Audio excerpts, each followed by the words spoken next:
Hi, everybody.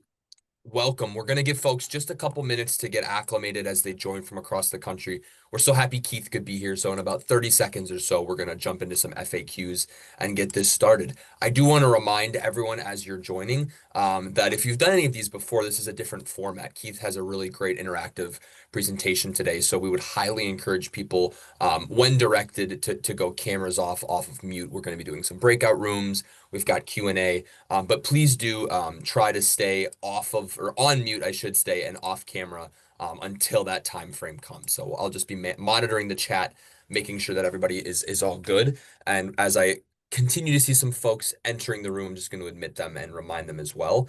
But I think as people are joining, I think we can just jump into it. So my name is Max. I'm from your Northwestern Alumni Association. I'm an assistant director here. So happy again that Keith could join us, and a huge congratulations from the jump on his book launch, which happens tomorrow. So I think people get a little early access for that today. Actually, one lucky person is going to be taking home a copy of that book. So be sure to be active in the chat and in the Q&A. We're gonna get to that a little bit later.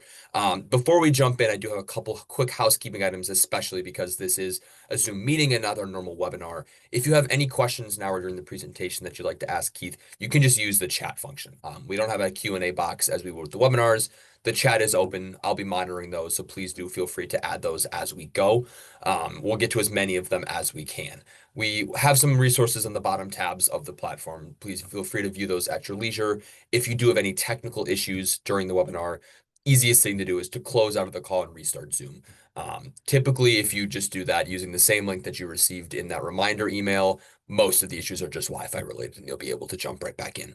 And finally, you will be receiving not only a link to this recording and your post-event survey, but also a link to our brand new NAA YouTube channel. We're really, really excited that we're relaunching this fall. And Keith's talk is going to be the first new one that we enter onto that platform. So Keith, congratulations on being a trailblazer there. You'll be able to view this content at any time. Now, I'm very, very pleased to introduce Keith. Keith Lewis is an executive coach and founder of VeraSpark, a professional training and coaching agency dedicated to leadership and team development. He previously worked as a consultant, served as a vice president of business development, and had a stint as a certain beloved university mascot, this, of course, being our very own Willie Wildcat. He credits his years at Northwestern as being formative for his career journey, and he's thrilled to celebrate his 40th reunion this fall. I'm also very excited again to share that Keith's first book, Sparking Your Inner Leader, is due out tomorrow. We'll be giving one lucky alumni a copy of that book later in this talk, so please do stay engaged. Keith, thank you so much for being here. Pass it off to you. Great. Thanks. Really appreciate it. And great to see everyone. I see there's some old friends on here, very old friends. I'm looking at you, Ben, Martha, Melanie, and some new friends that I hope to see and meet as well. So just a quick background on who I am. So I went to Northwestern back in 1981, graduated in 85. I went out and worked for Leo Burnett for a couple of years, and then from there went back to graduate school at University of Texas in Austin to get an MBA. I then went to work for Accenture, which was called Anderson Consulting in those days, for change management work, both in the US and in Europe. And then did a one-year stint with a guy named Dave Pells. If there's any golfers out there, you would recognize that name. He had a short game school in Florida. Great for my short game, great for my life. I met my wife in Florida, but not good for my career. So I got back into kind of the facilitation, training, coaching world, teamwork, leadership work through a company called Eagles Flight. And did that until about 2001 when I really wanted to get into coaching. So I started my own business called VeraSpark and have been doing that ever since, mostly doing a lot of executive coaching, but also still facilitating. And finally, after a bit of time, kind of got a book out as well, which we'll talk about. I always like to put this slide up whenever I present or talk and just letting you know why I'm here. So I'll give you a moment just to read that.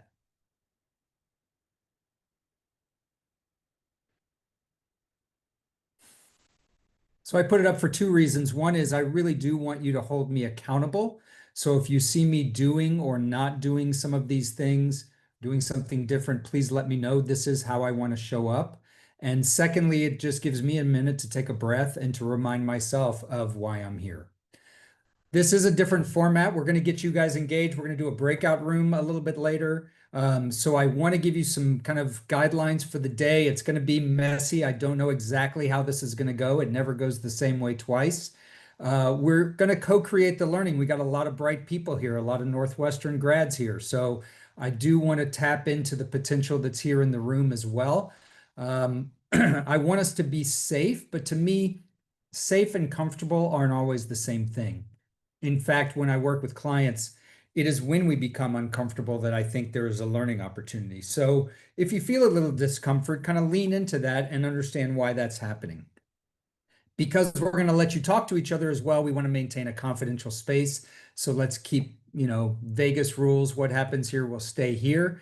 If you have questions, the Zoom window does sometimes go behind my slide deck, but Max is keeping an eye on those. So if you have questions, ask them, and we'll stop and answer questions as we can along the way. We will also have some time at the end to do that. And I certainly love to have fun. So if you have a good dad joke, put that in the chat. I always love a good dad joke.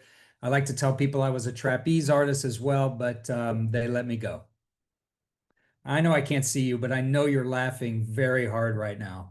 So let me ask this, and this I would love to see in the chat. How many of you, when you were at Northwestern or maybe even high school, played a sport? It didn't have to be a Division I sport, but how many of you were kind of, sporty, did some of those things? If you did, put it in the chat. I'd love to see what sport you did. Um, so yeah, let me know. If you did intramurals, by the way, I played floor hockey. That was awesome. We got some D3, we got some water polo, some soccer players. Amazing. Fencing, intramurals, awesome. I still have my intramural t-shirt from when we won the championship, I think my junior year, so that does not fit anymore. How many of you were in the band? Anybody in the marching band, flag corps? Maybe somebody had an, if you played an instrument, put that in the chat. Let me know what instrument you played when you were marching. Letty said basket. I'm not sure if you played a basket or if you played basketball, but it doesn't matter. It's okay. But if you were there as part of that, that would be amazing. I know we have at least a couple of people that were part of the Spirit Squad. So if you were a cheerleader or dance line lady cat, put a note that you were there as well, that you were in that. And here's the one thing I really want to know. Was anybody else on the call Willie the Wildcat? If you were, just put it in the chat so I know you're here. Lisa was on dance team, amazing. I know Ben was a cheerleader. I know Melanie Angursky was a cheerleader. They're kind of shy right now. So nobody else seems to be Willie the Wildcat. Let me tell you my quick Willie the Wildcat story. When I arrived in 1981 in September, this was the advertisement that was in the Daily Northwestern. So I saw it. I went across the hall at Willard, grabbed a buddy of mine, said, come on, we're going to go down to Khan Auditorium and try out. There were only about, I don't know, 12 to 14 people at the tryouts. And the reason there were so few people there, those of you who are old enough to remember, we were not very good. We were at the bottom of the Big Ten in football. We had already lost 23 games in a row when I when I tried out. And we were just not very good. But I got the job of Willie the Wildcat. My first game was October 3rd. It was against Iowa. That's the route that you see there. We lost 64 to nothing. So it was a bit disturbing. But the highlight of that year was that I was in Time Magazine. There was an article that was entitled Interstate 94 Northwestern Zero. So I would assume if you're an alumni, you probably get that joke that they put there. But my mom called me and said, hey, you're in Time Magazine. So that was kind of cool. Here's just some of the outfits. These are actual pictures of me. Freshman year, they put us in a cage, put me in a cage until Northwestern scored.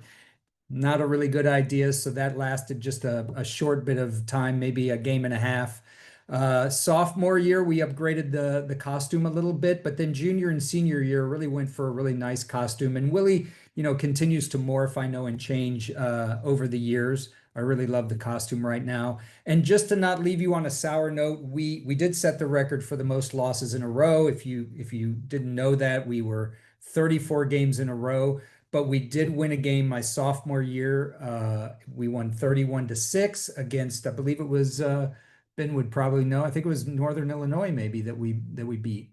And then we beat Minnesota a couple of games later. So we won 10 games in the entire 4 years that I was there. But I loved my mascot life. I went on to be actually Benny the Bull for a couple of seasons. Michael Jordan and I are not really that close at all. And we he wouldn't recognize me unless I had a Bulls costume on. But it was something that was in my heart. Even when my children went to Hill Elementary School, I was the Hill Elementary Armadillo for a number of years while my kids were there because I can't not get in the costume. Now, I will say about 25 years ago, as I was working in leadership development and team development, I kept having this voice in my head that put these two circles together. I kept seeing how effective leaders had something in common with mascots. And I played with the analogy for a long time. And that's what the book is about. It's really a leadership book, but we play with the mascot analogy throughout the book. And I'm going to focus on one piece of the book just today, and we're going to work through some of those pieces together. So the first piece that we talk about in the book is that it doesn't matter if you're Willie or Bucky or Purdue Pete. Those uniforms you're seeing on the screen, they are just like rugs on the floor until someone steps inside and brings that particular character to life. It comes to life from the inside out. One of the Willies when I was there during junior and senior year was a gentleman by the name of Mike Bang. Mike went to a photo shoot for Willie, and the photographer was telling Mike before he got in the suit, here's what we're going to do, here's what I want you to do. And Mike got in the suit, and this is what every mascot does. When they get in the suit, they stop being Mike Bang or whoever they are, and they become who they become in that suit. They become, in that case, Willie the Wildcat. And the photographer during that photo shoot started calling him Willie because he was doing such a good job of actually embodying the Wildcat. I really think after 30 plus years in facilitation and 25 years of coaching, that I think it's the same for us as leaders. We are who we are on the inside is how we show up on the outside. And I'm not the first one to have this idea. Lots of people are thinking about inside out leadership or leading from the inside out. This is a concept that's part of Ken Wilber's Integral Institute. And so we're going to talk about what is that on the inside. And the first place we're going to go is into core values. So I'm going to just define a core value as something that is enduringly important to us. And when I say enduringly, it may be your entire life. It may be a portion of your life. It may be just for a few years, but it is something that is something that we hold dear. Now, in the chat, if you would, this is one of those interactive moments. What do values help us do? Put your answers in the chat real quick.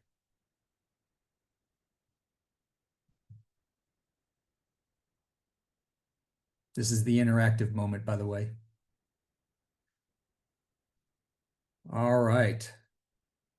Helping us make work meaningful, lead us through challenging situations. They ground ourselves, they ground others, provide direction. They guide all of my behavior, give you a way to live your life. Exactly. Y'all are right on target. They help us look at some kind of subjective experience and quickly arrive at a conclusion so that we can decide, how we might engage, what kind of behavior we might have. If you ever saw video of the Boston Marathon bombing, when you see the explosion, you see a lot of people running away from that explosion, but you'll also see a couple of people running towards it. And I would argue that that's because of that somewhere inside of them, they had a value of wanting to take care of people, wanting to help, wanting to be of service in some way, shape, or form. It could have been through training, etc. Let's continue to use the chat. Where do values come from? Where do we get these from? Again, interactive time. Thanks, Vina. Vina says family. Thomas also says family, upbringing. Some people say they're from learned experiences from our environments, maybe our cultures, could be religious, could be what part of the country we grew up in or what country we grew up in. Matthias or Matthias is saying from our heart. So they do come from a lot of different places. And one of the things that we won't have time today, but I want you to think about as we put down some information for ourselves, where is it coming from? I'll show you an example later of how one of my guiding principles changed because I realized it wasn't fully mine. It came from somewhere else, and I shed a piece of it as well. Eric said from Northwestern, way to go, Eric. Bonus points for you, my friend. So, why is this important? We've said this, but I want to show you how an executive coach might use this. I work with my clients to ensure that we are clear about what their values, their beliefs, their mindsets are. I call them guiding principles, which we'll talk about in a moment, because these lead us towards our motivations, and that's what causes us to act or decide on something in a particular way, or even a non-action, a decision to do nothing. And that is what gives us our outcomes and results. So, one part that's really fun about coaching is and working with clients is we start at the outcome and result. We talk about what are the results you're getting that you're maybe not happy with. And then we work backwards through this model to talk about, so what did you do or not do that allowed that outcome to happen? Why did you do that? What motivated you to do that or to not do that? And what's the value or mindset or belief behind that motivation? And we actually uncover quite a bit in that conversation. Again, like I said, this is in the literature, other places. What I'm showing you is a tool called the Leadership Circle. This was developed by Bob Anderson, and he's been working with this over 20 years now. But Bob spent about a dozen years trying to understand what makes leaders effective, and he developed this universal model of leadership. I'm not going to dive into the model, but I want to show you what's at the center. Bob said that at the center, at the core, is our identity, how we see ourselves, who we see ourselves as. So that's why we're going to jump into some core value work together. So in a moment, I'm going to be quiet just for about 30 or 40 seconds. But what I'm going to ask you to do when I do get quiet, I want to give you some instruction, is I want you to pull out a notebook, pull out a scrap piece of paper, a pen. If you're driving, please don't do this. But if you are on a computer and you don't have a pen nearby, then just pull up a Google Doc or a Word doc, a notes page, anything. But I want you to actually do some work here. I'm going to ask you to create a list of core values. Maybe we're just going to start with 5. And by the way, if you've done this work before, no worries, but I would ask that you do it again. You can write the same words down because we are going to build on this. And these values, by the way, I often get this question when we talk about this, is it who I am now or who I aspire to be? And the answer I would give is yes, you can do both. It can be who you are and who you aspire to be. So you can write down values that are falling in both categories. And a couple of prompts to give you just to think about this, and then I'll be quiet. Um, think about your eulogy. Think about what you want people to say about you, whether it's at your funeral or if you don't want to be that dark, we can go to your retirement party. What is it that you want people to say about you? And write down some of those adjectives, those top 5 things that you want people to say about you. You can also look at your calendar. How do you spend one of your most precious resources, your time? And maybe that will give you a guide as to what you actually value. Pull up your bank account on your phone. Pull up your Venmo app or whatever app you use to track your finances. Look at how you spend another precious resource, your money. And does that give you an indication of what you value? Here's my 30 to 45 seconds of quiet to give you a moment to write that down. If you have a question, put it in the chat.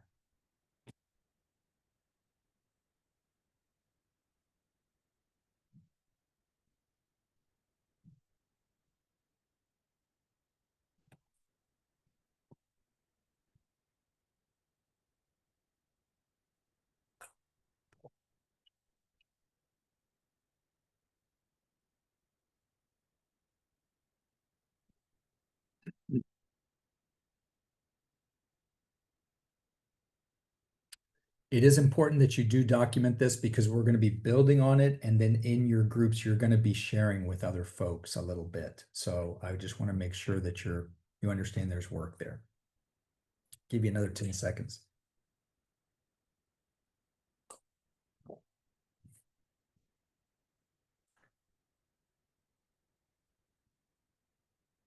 All right.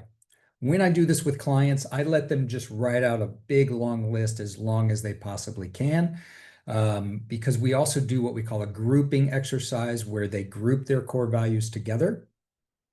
And we're not going to do that today because I just want you to start with a list of 3 or 4 or 5. But if you feel like they need to be grouped, you can group a couple of them together. But hopefully you have maybe 5 listed as well. And what I want you to do also is imagine, by the way, this is coffee. I was told if you blow on it, people believe it's coffee. So it's coffee for sure.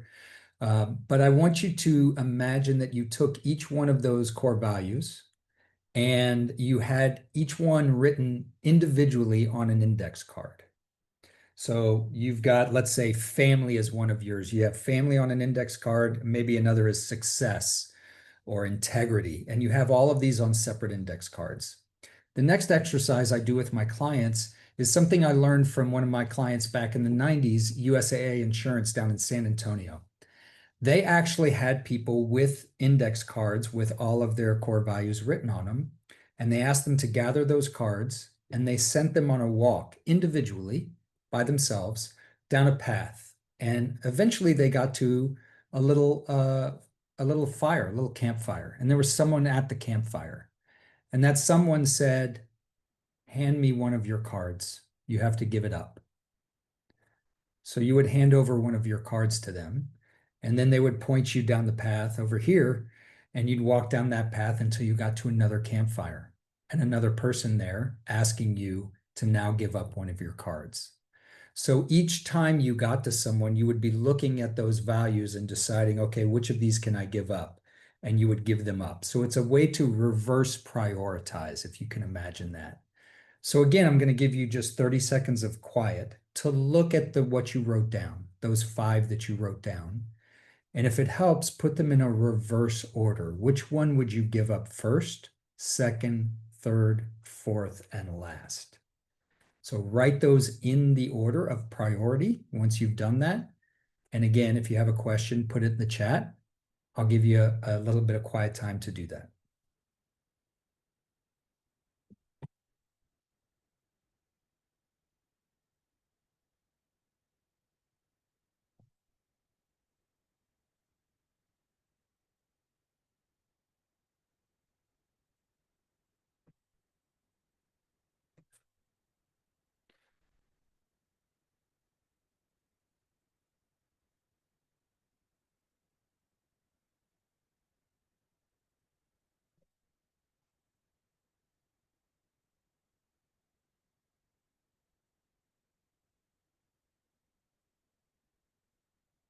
All right. Hopefully you've had enough time, and if not, just keep going through that work. But let me explain to you that this was the point when I started learning about values that we kind of stopped. We had some words down, and we would begin to, prioritize them a little bit. And so now I'm pretty clear, right? Well, I'm sure many of you in the room, and if we ask people, who are in your offices, that many of them have family as a value. The question is would we, if we had to describe what that actually meant to us, would we say the same things or not? And so I started thinking and working with this idea of taking a value and making it a guiding principle. And let me tell you how I kind of got here. I started asking people, I did a poll on LinkedIn about a year and a half, 2 years ago, and I said, tell me about your core values. And here's how the responses came back. 21% of people said, I don't have any. I don't have a set of core values. And again, no judgment here. That's totally fine. But what I would view is if you haven't done the work to think about who you are on the inside, how you want to live your life, or how you want to show up for yourself or others, it's totally fine. You're just kind of wandering. And wandering is not a bad thing, but you're kind of wandering. The next 50%, actually 51% of people said, I have core values. They're in here. I don't have them written down, but they're in here. And when I would ask them, they would kind of think for a minute and they'd start to say a few. So they knew them. They had a better map than a wanderer. Their map, though, was pretty large. They were like, I'm headed to Texas. That's where I'm going. So again, much better than just wandering around the universe, but also Texas is a pretty big place.